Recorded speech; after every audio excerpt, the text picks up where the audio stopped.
Hello, I'm Nate, aka B-Tier Mutineer, and as part of my B-Tier guides, I'm going to take you through a build guide for your character, the Warden, in Dragon Age Origins. I'm making one build for each class, and today it's the Mage's turn. I always try to come up with a different build than the companion builds for your Warden, so that they can feel unique. Since I've already shown the Damager Mage with Morrigan and the Supporter Mage with Wynne, for the Warden's build, I'm focusing on the Arcane Warrior. The Arcane Warrior is a unique mage specialization in Dragon Age Origins that allows mages to equip weapons and armor that would otherwise have a strength requirement by using their magic attribute instead. This allows them to wear heavy armor and be able to both attack in melee with a weapon as well as cast spells. This is a tanky damager build, but I still recommend having a tank in your party due to the fact that your mage will not be able to have abilities such as Taunt and Threaten that draw the enemy aggression away from your squishier targets. So even though your Warden will be able to soak up a lot of damage, I still recommend having an actual warrior in the party to help with the tank abilities. Now, you could absolutely use this build with the vanilla game, but there is one mod I highly recommend, which is Spellcasting Weapons Drawn by Master Mahidar, which allows you to cast all your spells, excluding the Power of Blood ones, with your weapons drawn. The reason I recommend this mod is because some spells in the vanilla game require your character to put away their weapons if they aren't wielding a staff in order to cast that spell. And it can get very tedious to cast spells in this way since it disrupts the flow of combat if you have to sheath and unsheath your weapons all the time. There are multiple mods out there that offer the same effect, but this is the one that I know is compatible with one of the essential mods I recommend for Origins, Dane's Fixes. If you aren't using a mod to allow you to cast all spells with your weapons drawn, just know that this build will likely feel awkward if you try to cast a lot of active spells, so I'd recommend limiting yourself to only using sustained ones if you're playing the vanilla game. As a caveat before we begin, I use the No Starting Abilities mod, which I've mentioned in my Essential Mods video. This means I get to choose all starting skills and abilities during character creation instead of some being automatically assigned by the game. But for a mage, I really don't think it's that big of a deal whether or not you have this mod, so it's fine whichever way. In terms of origin, it's very simple, since there is only one origin for mages, the Circle Mage. If you care about squeezing out the best attribute points, then you can choose Elf for +2 to magic and +2 to willpower, but the bonus isn't that big, so you can go with either human or elf as your race with no issues. When creating your character, you get 5 attribute points to spend. And as a mage, you also get +5 magic, +4 willpower, and +1 cunning from choosing this class. For your starting 5 points, I recommend putting 2 to 3 of them in magic, and the rest in willpower and cunning. Even though you will be wearing heavy armor and wielding melee weapons, you don't care about increasing your strength at all. Until you unlock your specialization at level 7, you will just play as a regular mage. The mage starts out with a point in combat tactics and a point in herbalism. I recommend putting a point in combat training. You will want to max this out since it will give bonuses to attack and mana regen, as well as allowing you to take more damage from enemies before being interrupted from spellcasting. You will have the Arcane Bolt spell unlocked by default. Arcane Bolt is a nice cheap spell that does spirit damage to an enemy, and this damage will increase with your spell power. It's very useful both in the early game as well as later due to its low mana cost and long range. For your other 2 points, I recommend unlocking Heal and Flame Blast. Heal is important to have from early on. It's a single target heal, and healing magic is really important to make your gameplay experience easier. Flame Blast is a great close range spell that deals fire damage in a cone in front of you. This is particularly going to be useful to use against Darkspawn, Undead, or Sylvans who are vulnerable to fire. During the Circle Mage origin, you have a few useful items you will automatically get, as well as some you can pick up. However, the Mage origin is probably the least useful one in terms of loot. Here are some decent items you'll get. You will gain a basic magic staff and mage robes. They're not bad, but they should absolutely be replaced as soon as possible. First Enchanter Irving will give you the Ring of Study, which gives you a +1 to magic. If you go into the optional spider-infested storerooms for Senior Enchanter Leora, you can get some extra loot from that as well. The Fate Striders, which are light mage restricted boots that grant +1 magic. Anything else you find in the storeroom is useful to sell. And remember that you can also ask Leora to give you a reward if you get another enchanter to sign the paper for the main quest and resolve her quest after that. Leora will give you some potions as a reward. In the basement area, you can get the good early game staff, Blackened Heartwood Staff. It has bonuses to damage and spell power. However, the damage type of its basic attacks is nature, so many enemies will resist or even be completely immune to it. I recommend always having a second staff on hand that isn't nature damage based to switch to it in case you notice the enemies being immune to your staff's attacks. Anything else you find in the basement or in the Circle Tower in general is mainly just good for selling. It is possible to get some more useful things as random loot during the origin from the Circle of Magi treasure table. The useful things are runes, the Buckle of the Wind's belt, which is a decent early game belt offering +3 defense, and various cloth helmets for your mage. They're not going to be great, but will be useful in the early game. Lyrium potions are also useful for difficult fights that take longer when your mages run out of mana. And of course, any health poultices are always great. Magic is the main attribute to focus on. It will increase your spell power, which influences the effectiveness and damage of many spells, and more importantly, the bonuses to attack and weapon damage you will get when using the Arcane Warrior sustained spell Combat Magic. Once you unlock Combat Magic, you will also use your magic attribute instead of strength to be able to equip weapons and armors with strength requirements. However, I do also recommend putting points into willpower for extra mana. You will want to have enough maximum mana to keep a bunch of useful sustained spells active, and also have a little bit of mana left to cast some damaging or healing spells occasionally in between attacking enemies with your melee weapon. I think the usual 2 points in magic and 1 point in willpower per level up should suffice. Do also keep in mind that if you want to max out the Coercion skill, you will need to have a score of 16 Cunning. You can get 4 points from the Fate during the Broken Circle quest if you find all the attribute fonts, or if you use a mod that lets you skip looking for them, or else if you don't get all the bonuses, you will need to increase your Cunning up to 16 in order to unlock the highest level of Coercion, as well as Survival or Combat Tactics. As always, I recommend putting points in Combat Training. While on other mages it's not necessary to max out the skill, for an Arcane Warrior it's extremely useful to get the bonuses to attack that the final 2 ranks in the skill offer you. If you're interested in using Persuasion and Intimidation, you can put points in Coercion. In the early game I recommend having improved Coercion, and as the game goes on, after you've maxed out Combat Training, you can unlock the rest of the ranks as well. Other than these 2 skills, if you want to craft health and lyrium potions, you already have the base herbalism skill unlocked from the start of the game if you're playing vanilla. I don't recommend getting more points in the herbalism skill since the cheapest potions are just fine, and the more advanced recipes are in my opinion too expensive to make and not needed, especially if you have a mage who can heal in the party. And if you really do want to craft more expensive potions, you can just get Morrigan to do it since she already starts with a higher rank of herbalism, so you can max it out on her. I'm not a fan of stealing, especially not on mages, but if you want to have access to the Crime Wave questline in Denerim, you will need to put 1 point in stealing before you first visit Denerim. You can put the rest of your points into survival for the extra nature resistance, as well as being able to see enemies on the map, so you can plan for a more difficult fight. In the vanilla game, you have 1 point in combat tactics from the start of the game. Tactics give you extra tactic slots to set up automatic behavior for your character, but I assume that since this is a cool build as well as being a build for your main character, you will want to personally control your Arcane Warrior, so in this case, combat tactics is useless. Here are the important spells and abilities you are interested in. I will discuss the specialization abilities in the specializations category. From the Arcane row, I recommend unlocking the first 2 spells. You already have Arcane Bolt unlocked from the start. Arcane Shield is a good defensive sustained spell, offering a base defense bonus of +10, plus some extra points based on your spell power. I recommend unlocking it when you plan on changing your weapons and armor into the Arcane Warrior gear, since you'll want the extra defense when fighting enemies in melee. From the primal tree, you already have Flame Blast. I recommend getting Flaming Weapons, Rock Armor, Winter's Grasp, and Lightning. Flaming Weapons is a sustained spell that adds extra fire damage for all the melee characters in your party. It's the best weapon enchantment due to both Darkspawn and Undead being vulnerable to fire, and unless you're dealing with enemies that are immune to fire, this is great to have active at all times. Rock Armor is a sustained spell that grants a bonus to your armor based on your spell power. Combined with Arcane Shield, this is one of the sustained spells you'll have active at all times as an Arcane Warrior to enhance your defensive capabilities. Winter's Grasp is a great spell to unlock early while you're just a regular mage because it does a good amount of damage and it can also freeze lower rank enemies.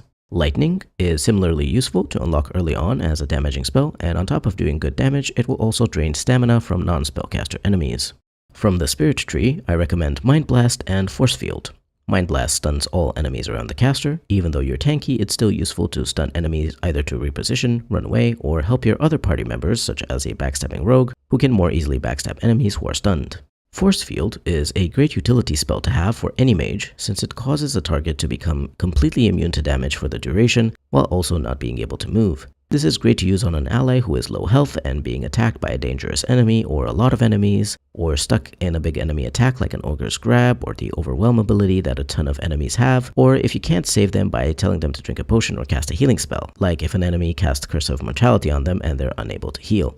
From the Entropy Tree, pick up Miasma from the first row. Weakness is not that useful, particularly not with the small amount of mana you will have available. It inflicts penalties to attack and defense to an enemy, as well as slowing its movement speed unless it passes a physical resistance check. Paralyze is a great spell that paralyzes an enemy unless it passes a physical resistance check, in which case its movement speed is reduced instead. Bosses are quite likely to resist this effect, though you can certainly try to paralyze them. Instead, I would rather focus on elite, aka yellow name enemies, and spellcasters. They shouldn't have as much physical resistance or spell resistance as a boss. Miasma is a powerful sustained spell that is an integral part of the Arcane Warrior build. It imposes an attack, defense, and movement speed penalty to enemies in a 10-meter sphere around you. The speed penalty can be resisted through a physical resistance check, but the attack and defense penalties are not resisted. This is an excellent spell for an Arcane Warrior tank, and it's interesting to note that at hard or nightmare difficulty, this spell also draws threat from enemies in the area of effect, which is great since it will make them more likely to attack you and less likely to attack your squishy allies.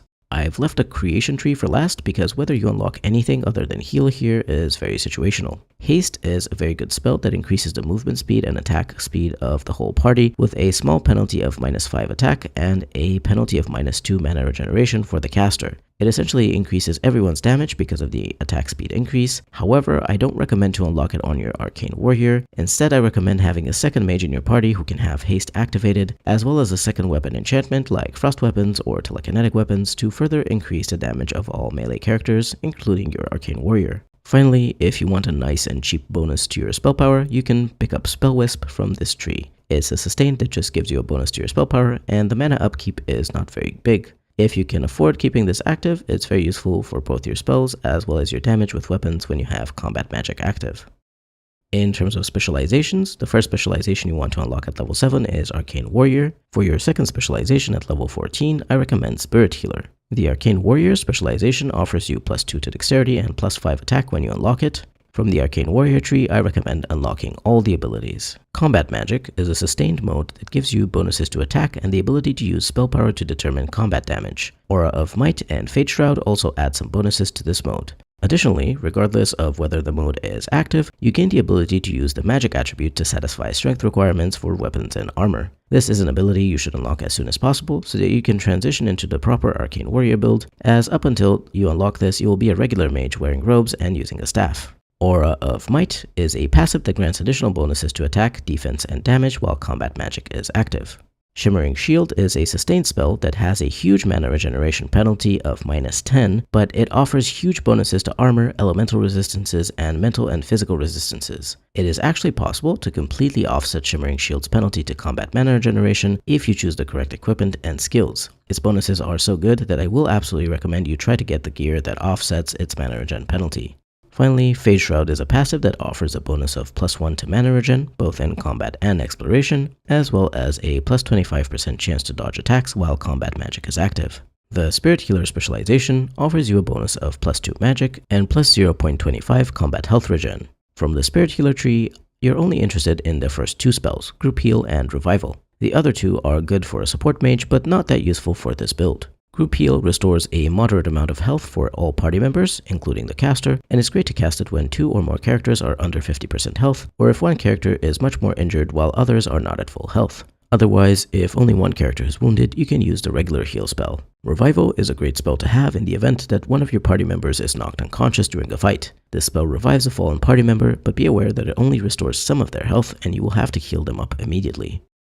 First and foremost, for gear, bonuses to mana or stamina regen are important so that you can keep various spells sustained. Bonuses to stamina, which in this case turns into mana, are also great because they give you a larger mana pool which is sorely needed for your Warden to be able to cast more spells. Let's talk about weapons and shields. The best weapon combo by far for mana regen is Merrick's Blade and Kaelin's Shield, which together form the item set Kaelin's Arms. The items on their own aren't amazing, but the set bonus is +5 damage and +5 stamina regeneration in combat. This set can offset most of the sustained spells that have a penalty to mana regeneration, or it can offset half of the penalty of Shimmering Shield by itself. Due to this, I consider Merrick's Blade and Kaelin's Shield to be the best in slot.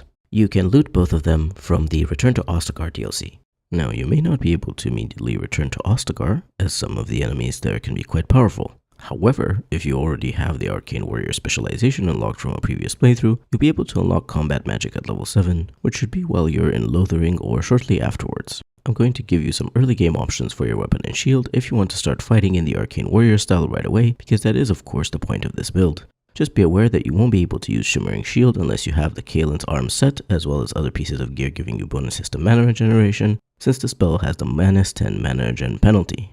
But Shimmering Shield will be unlockable at level 14, so until then you can play just fine with the early game gear and work towards obtaining the best in slot pieces. Spellweaver is a longsword and the only Arcane Warrior restricted item, granting +5 magic, +1 combat mana regen, +10% spell resistance, and +3 electricity damage, and it has 2 rune slots. It's a powerful sword, and of course it's designed with the Arcane Warrior in mind with its bonuses.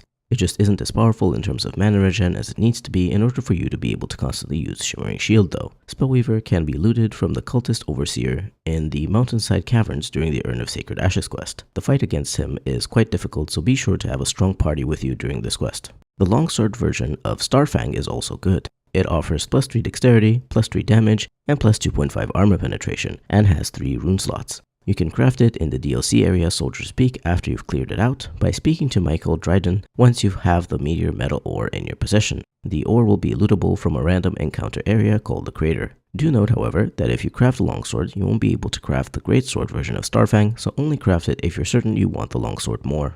For early game shields, the best and only option I can give is Eamon's Shield. You can easily obtain it by looting the vault in the upper floor of Redcliffe Castle. It offers +6 defense and +25 stamina, which in your case is mana. It's a very solid shield that I personally use for the whole game on my Sword and Shield tank warriors, so it's going to be useful to you even after your Arcane Warrior is done with it. Before reaching level 7 and changing your gear to the Arcane Warrior weapons and armor, you will need to use staffs and mage robes. In terms of staffs, since you won't be using one for long, I don't recommend purchasing something expensive unless you plan on equipping one of your mage companions with it afterwards. The Blackened Heartwood Staff from the Mage origin is pretty good for its bonuses to damage and spell power, but it does nature damage and many enemies will thus be highly resistant or immune to the staff's basic attacks.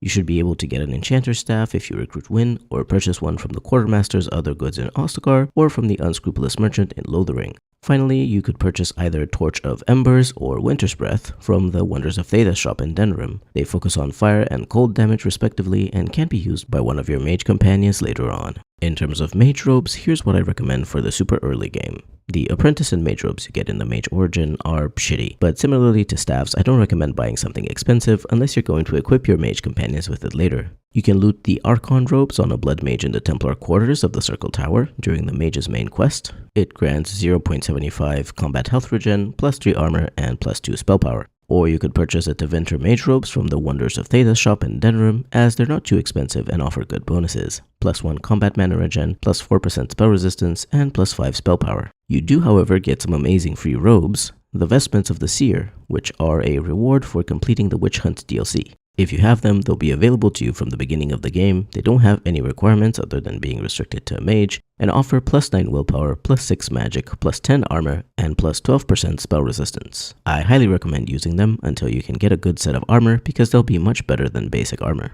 Let's move on to proper armor. I've really tried to come up with multiple options here, but this build does require the best stamina or mana regeneration, as well as fatigue reduction if possible. And due to this, the best option is the Wade's Superior Heavy Dragon Scale armor set. The bonuses from all the pieces are +70% fire resistance, +2 stamina regeneration in combat, +25 stamina, and the set bonuses are +5 defense and -20% fatigue. The best thing about Wade's Superior Heavy set is that you can switch out the chest piece with a much better one called Yvonne the Great Smail, while still obtaining the set bonuses. Yvonne the Great Smail offers +1 health regen in combat, +6 armor, +10% chance to dodge, +1 stamina regen in combat, and +10 defense against missiles. It can be purchased from Heren in Wade's Smithy in Denerim after 3 main quests have been completed. In comparison, Wade's chest piece offers +50% spell resistance, +1 stamina regen, and +25 stamina. It's still good, so Yvonne's Mail is optional, but Yvonne's Mail is better if you can afford it. It costs 107 gold and 64 silver. You have to ensure that you only commission 1 Drake Scale armor from Wade before you buy Yvonne's Mail, because once you commission the second Drake Scale armor, Heren will refuse to trade with you. In order to obtain the superior version of Wade's armor, you must pay 10 gold when getting the first set of Drakeskin armor. This is the cheapest way to get it because otherwise you'll have to commission the second set and pay 20 gold for that one if you didn't pay the first time around. But first you'll need to go do the Urn of Sacred Ashes quest to obtain the Drake Scales and Dragon Scales for Wade's armor. Until then, if you want a more accessible armor set, I recommend the Warden Commander set, which you can obtain by killing the possessed Sophia Dryden in the DLC area Soldier's Peak. In total, the pieces of the set have the following bonuses: plus 1 armor, plus 0.5 combat stamina regen, plus 15% critical or backstab damage, plus 10 physical resistance, plus 50 stamina, plus 10% flare resistance, and the set bonuses are minus 12% fatigue and plus 2 constitution. You will also be able to use this set on your two-handed warriors or even on a weapon and shield warrior if they're struggling with stamina due to the nice fatigue bonus, so it'll be useful to you even after your warden is done using it. Here are the useful pieces of headgear for this build. The first one is the Libertarian's Cowl, a cloth helmet that offers plus 12 defense and plus 0.25 mana regeneration in combat. It can be looted from a charred corpse in the Templar quarters during the Broken Circle questline. The second option is Long Runner's Cap, which is a light helmet that offers plus 0.5 stamina regeneration and can be looted from Jarvia in the Karta hideout in Orzammar, or found in Gemmer's Box as part of the Gemmer's Stash questline also in the Karta hideout. As a good third option, if you don't care about the relatively small amount of mana regen you can get from these two helms, I recommend the Helm of Honleith, a DLC item you can get from Honleith Village. It offers plus 2 to all attributes and plus 3 armor. It is, however, a contested item that many characters like due to its great bonuses, so you'll have to choose who gets to wear it. Let's move on to accessories. In terms of belts, the absolute best is Andruil's Blessing. It grants plus 2 to all attributes, plus 20% nature resistance, plus 1 mana regeneration in combat, plus 1 stamina regeneration in combat, and plus 10 physical resistance. It can be purchased from the Quartermaster in the Circle Tower. It's very expensive, costing 106 gold and 2 silver, but obviously it offers many amazing bonuses to be worth that amount. To be fair, Wade's Superior Dragon Scale set only costs the 10 gold you paid for the Drake Scale armor beforehand, Yvonne's mail is optional, and Kaelin's arms are looted for free from Ostagar, so since you don't spend a lot of money on your weapons and armor, you could break the bank on accessories. If you can't afford Andruil's Blessing, or until you can, I recommend the Cinch of Skillful Maneuvering, which grants plus 1 to all attributes, plus 10% spell resistance, and plus 10% chance to dodge attacks. It's a reward for an achievement from the Witch Hunt DLC. You could also use the Destructionist Belt, which grants plus 0.5 combat mana regen and plus 3 spell power, but you're likely to get this one quite late since it's sold by Ruck in Ortonteig in the Deep Roads. In terms of amulets, it's a bit difficult to choose the best option since most amulets tend to be more defensive in nature. I would recommend one of these two.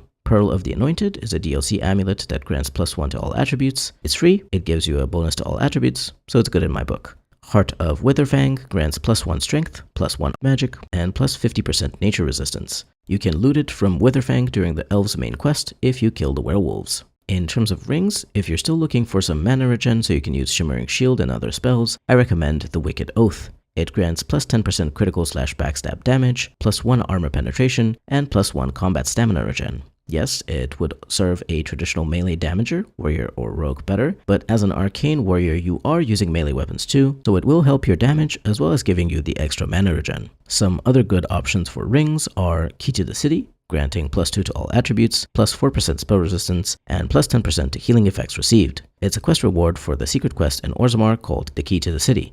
Do note that in order for the healing effects bonus to work, you will need Dane's Fixes. Lifegiver is an amazing defensive option for anyone, but it's also expensive. It grants plus 10 constitution, plus 3 combat health regen, plus 10 exploration health regen, plus 3 armor, and plus 20% to healing effects received. It can be purchased from Garen in the Orzammar Commons for 87 gold and 88 silver. Similar to the Key to the City, the healing effects bonus is bugged in the vanilla game but works with Dane's Fixes. The Lucky Stone is a DLC ring that grants plus 1 to all attributes, and it's a good option if you can't or don't want to use some of the other options here. Finally, let's talk runes, because you wield a melee weapon for most of the game, and that means you also have access to rune slots to increase your damage. For the Arcane Warrior build, I recommend elemental damage runes, in particular Fire and Lightning. Fire is great against Darkspawn, Undead, and Sylvans, and Lightning is good against other enemies that are resistant to fire, with the added bonus of reducing the stamina of non-spellcaster enemies. I don't recommend Frost runes, mainly due to the fact that many enemies have cold resistances, and quite a few are completely immune to frost. While there are enemies resistant and even immune to fire, this is offset by the fact that both Darkspawn and Undead are weak to it, and interestingly enough, Lightning is one of the least resisted damage types, with no enemies being completely immune to it. So if you have 2 rune slots in your weapon, I recommend having 1 fire rune and 1 lightning rune. If you have 3 rune slots, I would recommend a second lightning rune due to the stamina draining effect as well as the lack of resistances to it. For fire runes, you can loot a Grandmaster one from the High Dragon, as well as purchase one from the Wonders of Thedas shop in Denerim. Master Flame runes can be found as random loot. The Wonders of Thedas shop also has an Expert Flame rune if you want one. For lightning runes, a Grandmaster, Master, and Expert rune can be purchased from Bodan in the party camp. You can also get a Master Lightning rune as a reward from Caradon during the Dwarven quest if you side with him and ask him for a reward. Despite having a bit of a complicated setup in terms of gear, the build is fairly easy to play. The tactics I'm mentioning here are related to the Arcane Warrior combat specifically. In the early game, just use the few spells you have and you'll be fine. For the Arcane Warrior, you first want to ensure you have all the useful sustained abilities active. Spell Wisp, Combat Magic, Haste, ideally on another mage in the party, Arcane Shield, Rock Armor, Shimmering Shield, Miasma, and Flaming Weapons. Please remember that you should only use Shimmering Shield if you have the mana regen to be able to offset its -10 penalty. Otherwise, it will quickly drain your mana, and when you run out of mana, all your sustained spells will be turned off. The build should be alright without Shimmering Shield, but it will be much tankier with it, so I do recommend having the mana or stamina regen gear if you can get it. In terms of the active gameplay, you will mainly be attacking enemies with your sword. You can use Mind Blast when surrounded by enemies to stun them. Force Field is great to protect an ally, including yourself, from being killed. Be sure to heal yourself and your allies with heal or group heal, though of course I would highly recommend that the second mage in your party does this more often, since your warden won't have that much mana to cast active spells and you'll be busy attacking enemies anyway. Damaging spells are something you'll have to figure out whether you want to use, mainly because in the vanilla game they require you to sheath your weapons, but also due to the small mana pool you'll have available. Paralyze is useful to use against an elite enemy even if it requires you to sheath your weapons though. We need to talk a little about party composition. I recommend you have a warrior tank so they can use abilities like Threaten and Taunt to ensure the squishy characters aren't targeted by enemies. A warrior with a champion specialization would be particularly good for the Rally Sustained, which will give allies in a large radius +10 to defense, as well as +10 to attack if upgraded by Motivate. This will help your Arcane Warrior a lot. Alternatively, if you want to use Shale as your tank, her Stone Aura is particularly good since it offers bonuses to attack, defense, and health regen, as well as mana and stamina regen in the area around Shale. As I mentioned in my Shale guide, it can be annoying to use the Stone Aura since you'll have to keep turning it off to reposition Shale and then turn it back on, but I can't deny its usefulness, especially for mana or stamina hungry builds such as this one.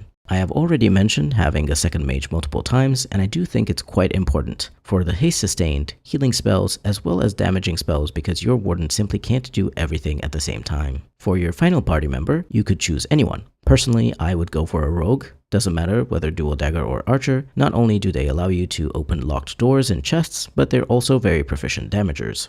In conclusion, the Arcane Warrior Mage is a very unique build in Dragon Age Origins, and in general in the Dragon Age series, you get to run into the fray, slash at your foes with a sword while wearing gleaming heavy armor, and be augmented by many spells. It's a really cool looking build, and I hope we'll get some more of this unique playstyle that combines magic with non-mage weapons in Dragon Age Dreadwolf. It's been such a long time since we've had Arcane Warrior style abilities. What do you think about the Arcane Warrior? Do you like it? And do you think we'll have something like it again in Dreadwolf? I hope you enjoyed this build guide for a Mage Warden in Dragon Age Origins. If you're looking forward to seeing more of my Dragon Age and RPG videos, do remember to subscribe and leave a like and comment while you're at it too. This has been B-Tier Mutineer. Thank you very much for watching, and I'll see you next time.